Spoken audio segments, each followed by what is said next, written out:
طبعا يا جماعه احنا حابين نشكر حي القاهره زي ما قال كابتن خالد الغندور، اللي هو ما سحبش ارض النادي الاهلي اللي في الجزيره بعد انتهاء الايجار بتاعها وبعد مرور ال 100 سنه، وان هو ما سحبهاش من الاهلي وسابها للاهلي خالص. عشان كابتن خالد الغندور زعلان قوي اللي احنا طالعين عمالين نتكلم على ارض الزمالك وبنتريق عليها، فبيقول لك كمان يا جماعه اشكروا يعني حي القاهره اللي ساب قصه الارض دي للاهلي، واكن يعني احنا كاهلاويه مش عارفين القصه ولا كن هو عارف القصه. طبعا المغزى بتاع الموضوع او البوست باين قوي يا كابتن خالد. يعني تعالى كده في دقيقتين بس احكي لك القصه كده سريعا. يعني سنه 1907 يا كابتن خالد الدوله هي اللي خصصت للنادي الاهلي الارض بتاعت الجزيره عشان يكون نادي للشباب المصري اللي هم طلبه المدارس العليا، والارض دي كانت بايجار رمزي، كان قرش ساخ في السنه، وده كان يعتبر حق انتفاع مش تمليك. تمام كده لحد كده. الحكومه بقى يا سيدي جددت التخصيص ده كذا مره، اخرهم كانت سنه 1949، والكلام ده بقرارات رسميه مش حكاوي القهاوي زي اللي انت بتقعد تقولها دي، يعني الكلام ده ورق وموثق. الدوله كانت شايفه ان الاهلي بيبني وبيطور، دي لوحدها حجه. يعني الاهلي ما كانش سايب الارض ولا بيسقعها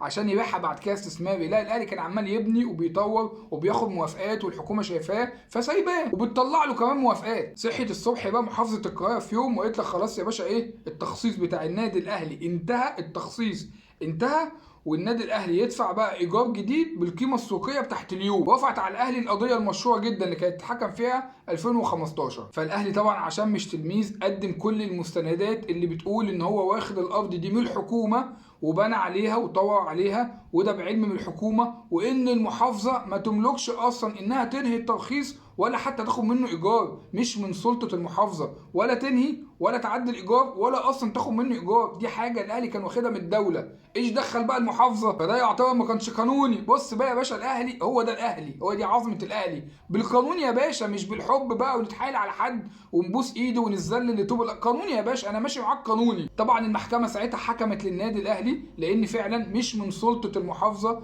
انها تلغي التخصيص بتاع النادي او تعلي عليه ايجار او تعمل اي حاجه، ودي حاجه سياديه بحت، واللي يقدر يعمل الكلام ده كله يا رئيس الوزراء يا اما الدوله مش المحافظه. وان الاهلي ما يدفعش اي مستحقات خالص، وبالتقادم طالما الاهلي عامل نفس النشاط اللي اصلا اتخصصت له بناء عليه الارض، واخد بالك انت؟ يعني الاهلي ما غيرش النشاط ولا باع حته من الارض ولا اي حاجه، وطور وعمر في الارض، فهو كده الاهلي ما عندوش اي مشاكل حتى خالص على الارض. هو خد الارض لنفس الغرض اللي هم اداهوله، هتعمل نادي اجتماعي، وكل ده حصل في الاهلي. فيسحبوا منك الارض ليه؟ الارض مش تمليك، الارض حق انتفاع، والاهلي بنى وطور على الارض ومخلي المشروع زي ما هو قال، عكس ما انت عايز تعمل خالص يا كابتن خالد. انت خدت الارض دي وعايز تديها للمستثمرين وعكيت ودخلت نفسك في قصه اموال عامه والناس عندك هتحبس، دي غير دي يا كابتن خالد خالص. طبعا يا كابتن خالد ده اختصار بسيط جدا على الحوارات اللي انت عاملها بسبب الارض دي